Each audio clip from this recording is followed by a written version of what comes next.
앞서 제4차 시와 제5차 시에서 살펴본 정도전이 건국기 초 조선왕조 성립의 이론적 근거 마련과 봉건적 차별질서 구축에 주력한 정치사상가였다면, 이황은 통치사상 수정기 후반을 대표하는 최고의 주자학파 이론가라고 할 수 있습니다. 먼저 이황의 생애를 간략히 살펴보겠습니다. 이황은 1501년에 태어나서 1570년에 사망했습니다. 전통 영남 사림 가문 출생으로 23세의 나이에 성균관에 입학하였고, 34세에 문과로 과거에 급제하여 첫 관직 생활을 시작했습니다. 이후 49세까지는 비교적 평범한 관료 생활을 하다가 간헐적으로 53세에 성균관 대사성, 58세에 공조참판, 66세에 공조판서, 67세에 예조판서, 그리고 68세에 의정부 우찬성 등 고위직을 역임했고, 영남 사림의 영수, 즉 리더로서 조정과 제하의 권위와 큰 정치적 영향력을 가지고 있었습니다. 이황은 1570년 69세에 고향 경상도 예안에서 사망한 후 지금의 국무총리격인 영의정으로 추증되었습니다. 남긴 저서로는 퇴계집 68권이 전하며 그의 사상은 주로 이 퇴계집을 통해서 알 수 있습니다. 대표적인 제자로는 16세기 후반 동인과 서인 사이의 당쟁의 시초를 제공했던 김효원과 심의겸, 그리고 임진왜란기에 활동했던 김성일과 유성룡 등이 있습니다. 이황이 생존했던 시기는 임진왜란 직전으로서 앞서 제2차 시에서 설명한 근세 한국 정치사상사 시대 구분 중 통치사상 수정기에 해당합니다.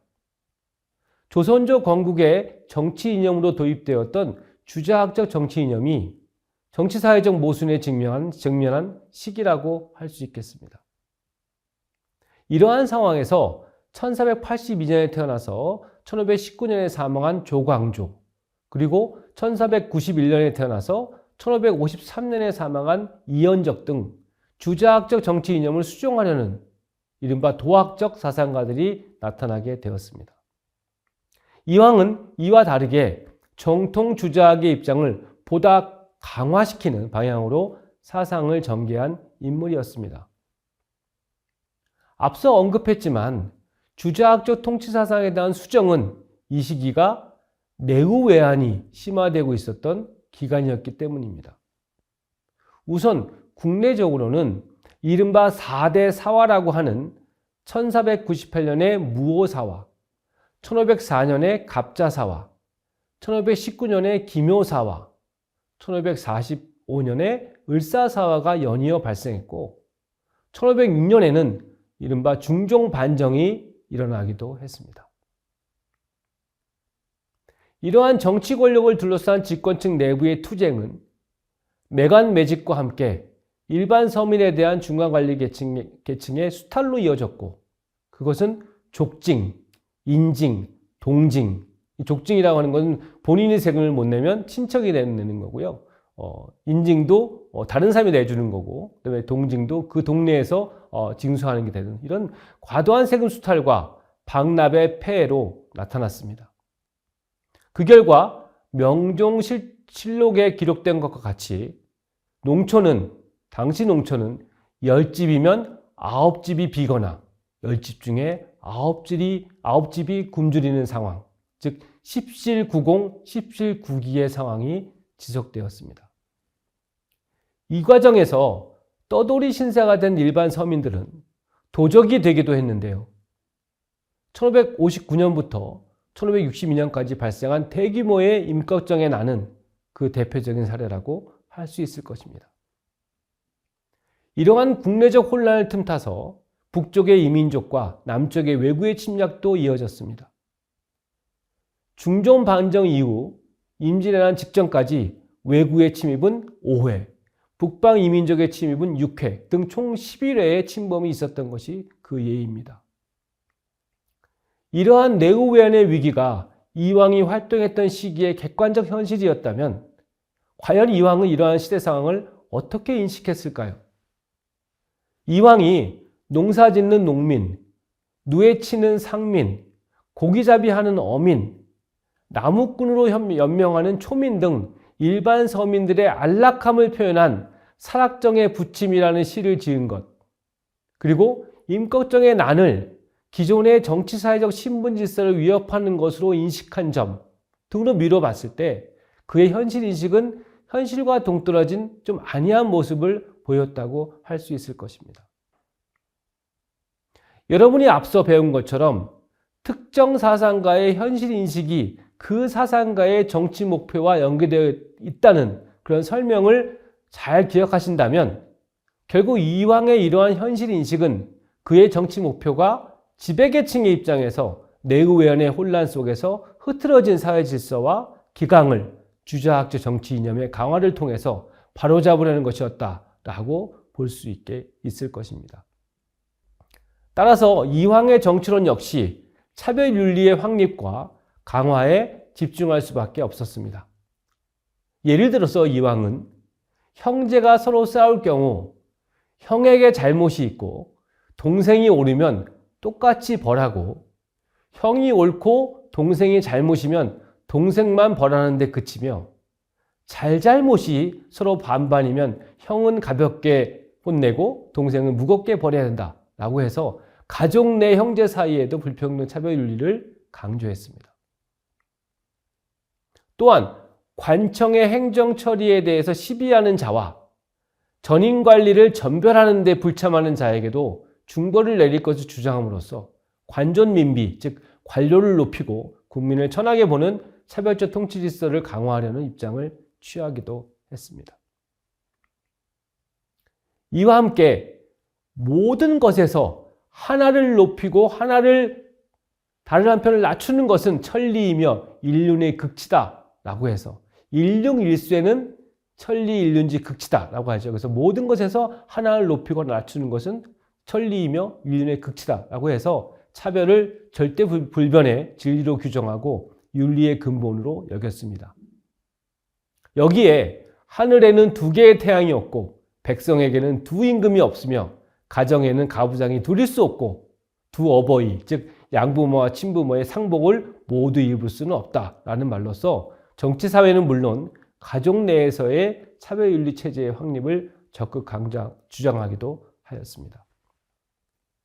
이처럼 이황의 정치 목표가 당시 흐트러진 질서를 차별윤리의 강화를 통해서 재확립하는 데 있었기 때문에 그의 이기론적 우주론 및 인성론 그리고 도덕론 등 이론적 논의 역시 그러한 목적에 부합하는 방향으로 전개되었습니다. 그러나 사실 이황의 정치 목적이 주자의 정치 목적과 동일한 것이었으므로 실제로 이황의 주자학은 중국 주자학 본연의 특성을 그대로 반영하고 있는 것이 사실입니다. 그러므로 여기서는 이황 이기론의 내용을 일일이 다 설명드리기보다는 불변의 차별 원리를 의미하는 이가 물리력, 생리력이 주체인 기에 앞선다는 이선제설이나 인성론적 차원에서 전개한 도심과 인심의 문제, 그리고 사단과 칠정의 문제, 또 천리와 인욕의 문제, 또 본연지성과 기질지성의 문제. 여러분 되게 어렵죠, 그렇죠? 네, 아마 들어본 적도 있었을 것입니다. 이선제설, 기선제설, 또는 인신도심설, 사단 칠정론, 천리 인욕론, 이런 것도 들어보신 적 있을 텐데 나중에 다 설명드릴 겁니다. 이런 것들에 대해서 정통 주자학의 입장을 퇴계가 이황이 철저히 견지했다는 정도로만 설명하려 합니다.